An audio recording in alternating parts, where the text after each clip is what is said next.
স্বাগত দীপ্ত সংবাদের সাথে আছে আমি কাজী আসিফুজ্জামান। বৃষ্টি না থাকায় সুনামগঞ্জের অনেক চাষি এখন ধান শুকানোয় ব্যস্ত সময় পার করছেন। বন্যার পানিতে ফসল নষ্ট হয়, প্রত্যাশা মতো দাম মিলছে না বলে জানান তারা। শুরুতেই বলে রাখি, সুনামগঞ্জে আজ এবং গতকাল দুদিন কিন্তু বৃষ্টিপাত হয়নি। সুনামগঞ্জে শুধুমাত্র 1 মিলিমিটার বৃষ্টিপাত রেকর্ড করা হয়েছে। তো বলা যায় যে সুনামগঞ্জে বৃষ্টিপাত একদমই কম হয়েছে এবং সুরমা নদীর পানিও শুধুমাত্র 1 সেন্টিমিটার বৃদ্ধি পেয়েছে। তো কৃষানীরা এই 2 দিন বৃষ্টিপাত না হওয়ায়, রোদ থাকায় তাদের যে চিরাচরিত রূপ আছে বৈশাখের, সেটি এখন দেখা যাচ্ছে কলায় হাওরে। তবে আমরা জানি এই সময় কৃষানীরা যে শ্রমিক দিয়ে হাওরে ধান কাটান, সেই শ্রমিকের মজুরি পরিশোধ করে থাকেন এই ধান বিক্রি করে। কিন্তু এবার কৃষকরা বলছেন তারা দামের একদমই মূল্য পাচ্ছেন না। 700 থেকে 600 টাকা মন তারা বিক্রি করতে হচ্ছে। এদিকে গত 3 তারিখ সুনামগঞ্জে সরকারিভাবে ধান ক্রয় শুরু হলেও কৃষকরা সেখানে পর্যাপ্ত ধান দিতে পারছেন না, কারণ তাদের যেই অনুযায়ী রয়েছে আর্দ্রতা, সেই আর্দ্রতা অনুযায়ী কৃষকরা দিতে পারছেন না। যেহেতু এবার বৈরী আবহাওয়ার কারণে কৃষকদের ধান পানিতে তলিয়েছিল, সে কারণে তারা সেটি ভালোভাবে শুকাতে পারেননি। তো সব মিলিয়ে সুনামগঞ্জে কৃষকরা কিন্তু এখন চরমে দুর্ভোগে রয়েছেন। আর এদিকে জেলা প্রশাসন আমাদেরকে জানিয়েছে আজ সুনামগঞ্জে আসছেন কৃষি মন্ত্রণালয়ের মন্ত্রী এবং দুর্যোগ ব্যবস্থাপনা ও ত্রাণ মন্ত্রণালয়ের মন্ত্রী এবং প্রধানমন্ত্রীর অর্থ উপদেষ্টা সুনামগঞ্জে আসছেন হাওরের কৃষকদের ক্ষয়ক্ষতি দেখার জন্য এবং সহায়তা করার জন্য। তো সুনামগঞ্জে এখন পর্যন্ত রোদ রয়েছে এবং গতকালও কিন্তু রোদ ছিল, তাই কৃষকরা যেই কার্যক্রমটি রয়েছে এখন তারা ধান মাড়াই, ধান শুকানো, সেটি এখন করে যাচ্ছেন। তো সুনামগঞ্জ থেকে এই ছিল আমার কাছে সব শেষ। রূপপুর পারমাণবিক বিদ্যুৎ কেন্দ্র পরীক্ষামূলক উৎপাদনের পথে এগিয়ে চলায় এখন নতুন এক উচ্চতায় বাংলাদেশ। কিন্তু প্রশ্ন হলো, বিশাল বিনিয়োগের এই প্রকল্প থেকে কতটা লাভবান হবে দেশ? শুধু বিদ্যুৎ উৎপাদনই কি শেষ কথা, নাকি এর পেছনে রয়েছে আরও বড় কোনো অর্থনৈতিক সমীকরণ? রূপপুর পারমাণবিক বিদ্যুৎ কেন্দ্র নিয়ে 3 পর্বের প্রতিবেদনের আজ দ্বিতীয় পর্ব। বিশ্বের 33তম দেশ হিসেবে পরমাণু ক্লাবে বাংলাদেশের প্রবেশ। পাবনার ঈশ্বরদীতে পদ্মা নদীর তীরে গড়ে ওঠা এই কেন্দ্রটি কেবল ইট পাথরের স্থাপনা নয়, এটি দেশের জ্বালানি নিরাপত্তার এক অভেদ্য দুর্গ। দেশের প্রথম পারমাণবিক বিদ্যুৎ কেন্দ্রের প্রথম ইউনিটের রিঅ্যাক্টরে শুরু হয়েছে 163টি ফুয়েল অ্যাসেম্বলি লোডিংয়ের কাজ। প্রায় 1,39,741 কোটি টাকার এই প্রকল্পের 2 ইউনিট থেকে 2,400 মেগাওয়াট বিদ্যুৎ পাওয়া যাবে। এই বিদ্যুৎ কেন্দ্রের আয়ুষ্কাল ধরা হয়েছে 60 থেকে 80 বছর। বিশেষজ্ঞরা বলছেন, পারমাণবিক বিদ্যুতের সবচেয়ে বড় সুবিধা হলো এর স্থিতিশীল দাম। কয়লা বা গ্যাসের দাম আন্তর্জাতিক বাজারে উঠানামা করলেও ইউরেনিয়ামের দাম থাকে অনেকটা স্থিতিশীল। ফলে দীর্ঘমেয়াদে সাশ্রয়ী দামে বিদ্যুৎ পাওয়া যাবে। যেহেতু প্রাথমিক বিনিয়োগ অনেক বেশি, কারণ এটা যত চলবে ততই আমরা অর্থনৈতিকভাবে সমৃদ্ধ হব। বিদ্যুৎ উৎপাদন করলে অন্যান্য তেল, গ্যাস, বিদ্যুৎ কেন্দ্র চালানোর প্রয়োজন পড়বে না, তখন আমাদের আমদানি করার বেশি লাগবে না এবং এতে আমাদের ডলার রিজার্ভও বেশি চাপ পড়বে না। কার্বন নিঃসরণ শূন্যের কোঠায় নামিয়ে আনতে রূপপুর হবে বাংলাদেশের তুরুপের তাস। কয়লা ভিত্তিক বিদ্যুৎ কেন্দ্রের তুলনায় এটি পরিবেশ বান্ধব বা জলবায়ু পরিবর্তনের ঝুঁকি মোকাবেলায় আন্তর্জাতিক অঙ্গনে বাংলাদেশের অবস্থান শক্ত করবে। এটি রিনিউয়েবল এনার্জি না হলেও তুলনামূলকভাবে একটা ক্লিনার এনার্জি, ফলে এর মাধ্যমে কার্বন নিঃসরণ অনেকটুকুই কমবে। 2400 মেগাওয়াটের যদি কোল বেস বা অন্য এনার্জি বেস আমরা বিদ্যুৎ প্রকল্প করতাম, তাহলে আমাদের লক্ষ লক্ষ টন কার্বন নিঃসরণ হতো। এরকম পিকিং প্ল্যান্ট যে সমস্ত বলা হয়, সেগুলো কিন্তু আমরা অফ রাখতে পারবো তখন, কারণ সোলার থাকবে। আর বেস লোড যদি আমার নিউক্লিয়ার দেয়, কোল দেয়, তাহলে কিন্তু আমরা এলএনজির উপরেও কিন্তু নির্ভরতা কমে যাবে। এই জায়গাগুলোতে একটা বড় ধরনের সাপোর্ট আলটিমেটলি তৈরি করবে। তবে সফল যাত্রার সুফল পুরোপুরি ঘরে তুলতে প্রয়োজন দক্ষ ব্যবস্থাপনা। সঞ্চালন লাইনের কাজ দ্রুত শেষ করা এবং আন্তর্জাতিক নিরাপত্তা মানদণ্ড বজায় রাখাই এখন বড় চ্যালেঞ্জ। উন্নত দেশ হওয়ার স্বপ্নে জ্বালানি শক্তির বিকল্প নেই। রূপপুর পারমাণবিক বিদ্যুৎ কেন্দ্র সেই স্বপ্নের এক শক্তিশালী ইঞ্জিন। যদি সঠিক রক্ষণাবেক্ষণ আর স্বচ্ছতা নিশ্চিত করা যায়, তবে রূপপুর হবে আগামীর স্মার্ট বাংলাদেশের মূল ভিত্তি। হেদায়েতুল্লাহ সীমান্ত, দীপ্ত সংবাদ, ঢাকা। কৃষকদের চাষাবাদ নিরবচ্ছিন্ন রাখতে সরকার রাজধানীতে প্রতিদিন 110 মেগাওয়াট লোডশেডিংয়ের সিদ্ধান্ত নিয়েছে। কিছু কিছু অঞ্চলে নিরবচ্ছিন্ন বিদ্যুৎ থাকলেও এখনও সারা দেশে এর প্রভাব পড়েনি। বিশেষজ্ঞরা বলছেন, এই সিদ্ধান্তে দেশের কৃষি অর্থনীতি ঘুরে দাঁড়াবে।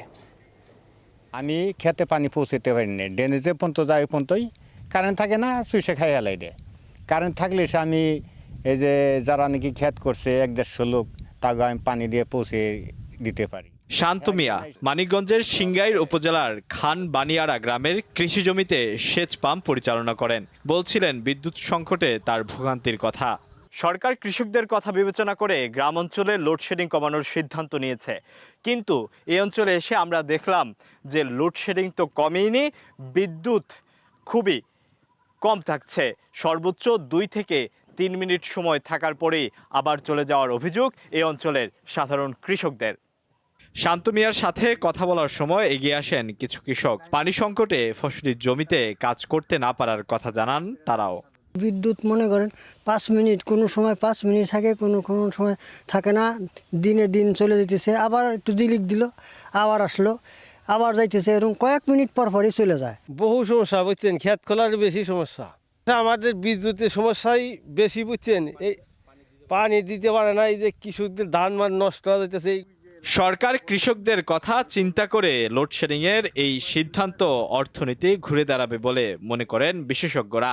তবে কিভাবে কি পরিমাণে বিদ্যুৎ বন্টন করা হবে তা কৃষকদের জানা উচিত বলে মনে করেন তারা।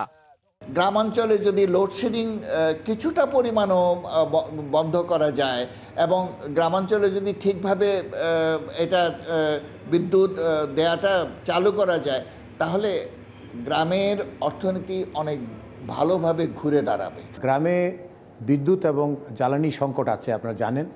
তো সেখানে যদি এই খরা মৌসুমে বিদ্যুতের প্রবাহ এবং জ্বালানি তেলের সংকটকে যদি দূরীভূত করতে হয়, তাহলে একটা রেশনিং প্রক্রিয়ার মাধ্যমে সেটা করলে পরে আপনার গ্রামীণ অর্থনীতিতে একটা পজিটিভ ইফেক্ট আসবে।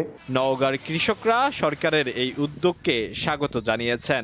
এখন বর্তমানে কারেন্টের সমস্যা নেই, ডিজেলও পাওয়া যাচ্ছে। আমরা সুষ্ঠুভাবে ধান উঠে আমরা কাটাই মারাই করেছি, এখন আমাদের খুব স্বচ্ছভাবে চলিচ্ছে। এখন কিছুদিন আগে মনে করেন যে কারেন্টের খুব সংকট ছিল, এখন মনে করেন কারেন্টের কোনো সমস্যা নাই।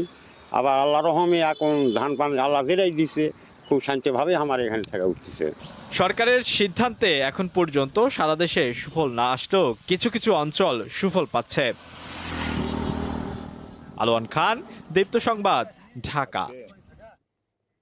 ভোলার ইলিশা লক্ষ্মীপুর রুটসহ বিভিন্ন নৌপথে নিষেধাজ্ঞা অমান্য করে মেঘনার ডেঞ্জার জোনে চলাচল করছে যাত্রীবাহী ট্রলার ও স্পিডবোট। জীবনের ঝুঁকি নিয়ে এসব নৌযানে উত্তাল মেঘনা পাড়ি দিচ্ছে হাজারো মানুষ। এতে বড় ধরনের দুর্ঘটনার শঙ্কা থেকে যাচ্ছে। দুর্যোগপূর্ণ আবহাওয়া ও ঘূর্ণিঝড়ের ঝুঁকি এড়াতে প্রতি বছর 15 মার্চ থেকে 15 অক্টোবর পর্যন্ত ভোলার ইলশা মেঘনা নদী থেকে সাগরের মেঘনা পর্যন্ত প্রায় 110 কিলোমিটার এলাকাকে ডেঞ্জার জোন ঘোষণা করা হয়। এ সময় উপকূলীয় অঞ্চলে নদী উত্তাল থাকে।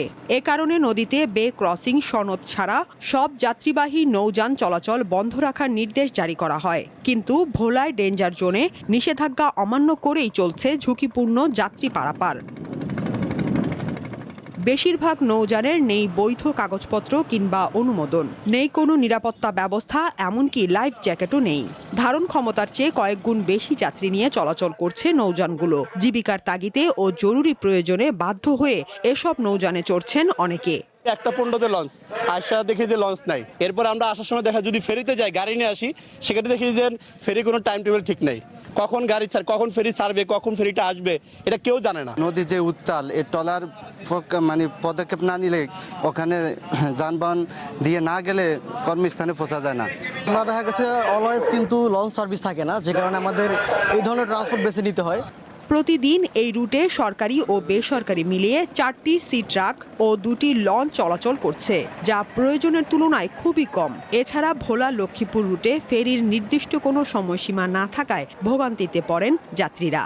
বর্ষার মৌসুমে নদী অনেক উত্তাল থাকে, এই বোটে যে কোনো সময় যে কোনো ধরনের ইনসিডেন্ট ঘটতে পারে। এই সার্বক্ষণিক লঞ্চের একটা ব্যবস্থা করলে ভালো হয়।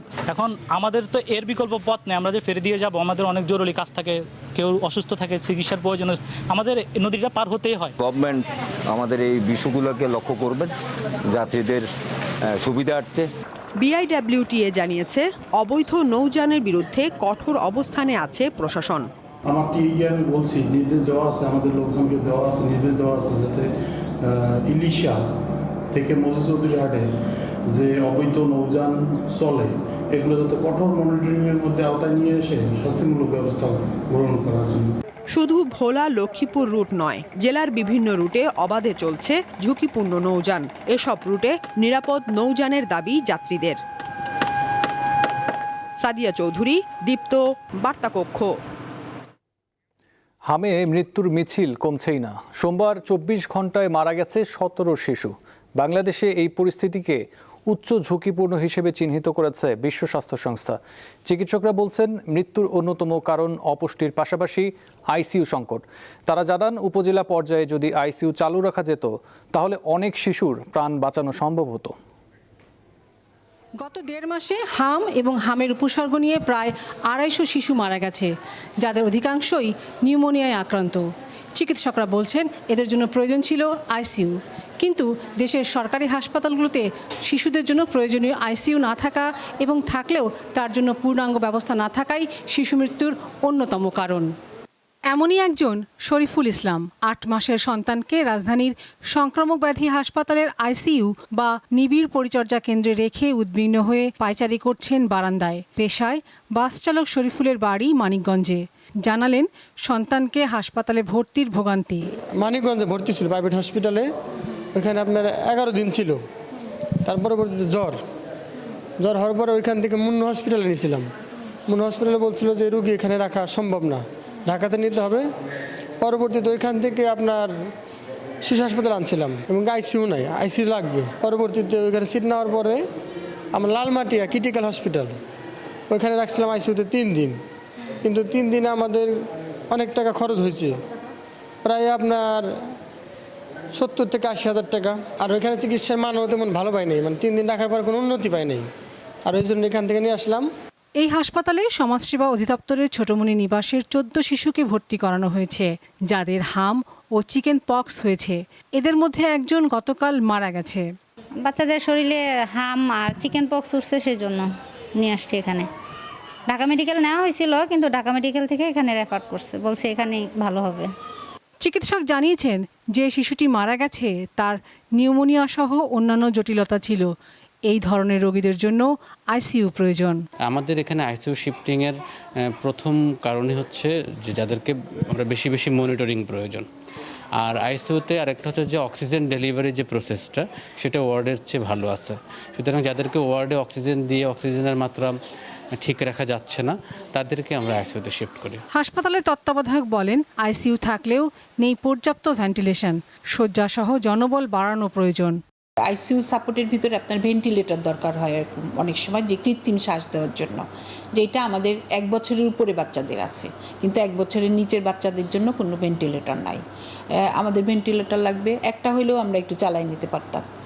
আর কিছু সিস্টার দরকার সাপোর্টের জন্য, কারণ যে সিস্টার আছে ওরা আসলে গত মার্চের 15 তারিখ থেকে এত র্যান্ডম ডিউটি করতেছে, ওদের আসলে কোনো রেস্ট নাই। তিনি জানান, 2021 সালে উপজেলা হাসপাতালগুলোতে 2 শয্যার আইসিইউ করা হয়েছিল। জনবল সংকটে সেগুলো এখন বন্ধ হয়েছে। লাবণী গুহ, দীপ্ত সংবাদ, ঢাকা। বিশ্বে দূষিত শহরের তালিকায় আজ ঢাকার অবস্থান প্রথম। বায়ুমান পর্যবেক্ষণকারী সুইজারল্যান্ড ভিত্তিক প্রতিষ্ঠান IQAir এর তথ্য অনুযায়ী সকাল 9টার পর ঢাকার বায়ুমানের স্কোর ছিল 167, যা অস্বাস্থ্যকর। কয়েকদিনের বৃষ্টিতেও ঢাকার বায়ুমান তেমন উন্নত হয়নি। দূষিত শহরের তালিকার দ্বিতীয় অবস্থানে রয়েছে কুয়েত সিটি ও পাকিস্তানের করাচি। শহর দুটির বায়ুমানের স্কোর 157। এছাড়া 156 স্কোর নিয়ে তৃতীয় অবস্থানে রয়েছে ভারতের দিল্লি।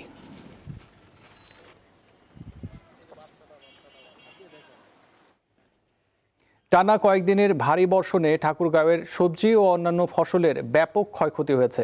বিশেষ করে নিচু জমিতে জমে থাকা পানি দ্রুত নেমে না যাওয়ায় কৃষকদের মুখে দেখা দিয়েছে চরম হতাশা। মাঠ জুড়ে জমে থাকা পানি কৃষি উৎপাদনে বড় ধরনের বিপর্যয়ের আশঙ্কা তৈরি করেছে। কালবৈশাখী ঝড় ও কয়েকদিনের টানা বর্ষণের কারণে ঠাকুরগাঁয়ের সবজি থেকে শুরু করে বিভিন্ন ফসলি জমির ব্যাপক ক্ষয়ক্ষতি হয়েছে। আছে এক হাঁটুর বেশি পানি, এখন বৃষ্টির পানি লাগা আছে। এই পানি যদি 2 দিন থাকে গাছ কিন্তু মরে যাবে। মরিচ আছে না, মরিচেরও ক্ষতি, ধন্দল ক্ষতি হয়েছে, যে শশা ধরছিল, শশা 50 টাকা কেজি, আজকে শশা নাই, শশা নষ্ট হয়ে গেছে। এতে পানি কুমড়া গাছ মরে যাচ্ছে টানা বৃষ্টিতে। এদিকে পরিবহন ভাড়া বৃদ্ধির কারণে এমনিতেই কৃষিপণ্য ঠাকুরগাঁর বাহিরে নিয়ে যেতে অনীহা দেখাচ্ছিল ব্যবসায়ীরা।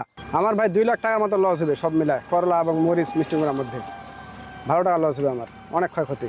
টানা বৃষ্টির কারণেই কুমড়া তুলতে হচ্ছে। যদি কুমড়া না তুলি তাহলে কুমড়া পচে যাবে, নষ্ট হয়ে যাবে।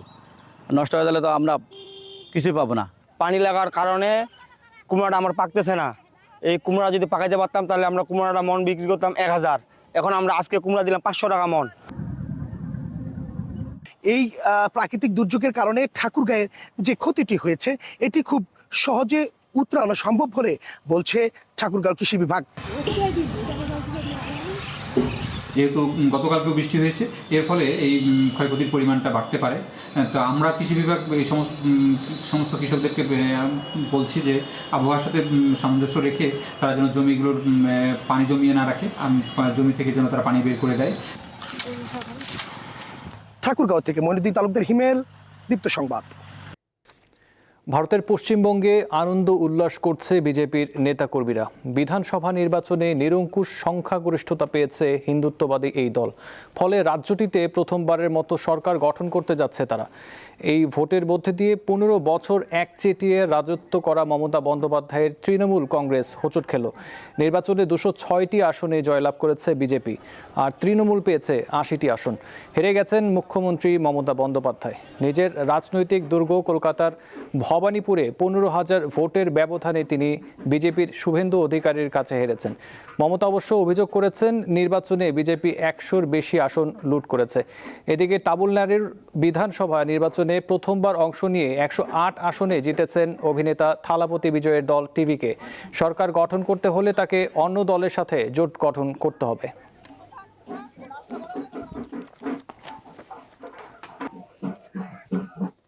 দারিদ্র্য, বেকারত্ব, অপরাধ ও নিরাপত্তা ঝুঁকি সব মিলিয়ে যুদ্ধবিধ্বস্ত এক কঠিন বাস্তবতা পার করছে কঙ্গোর গোমা শহরের মানুষ। সেখান থেকে উঠে এসে এক তরুণ সাইক্লিস্ট শুরু করেছেন শান্তি ও ঐক্যের ব্যতিক্রমী যাত্রা। অনেকেই এটিকে তরুণদের জন্য অনুপ্রেরণা হিসেবে দেখছেন।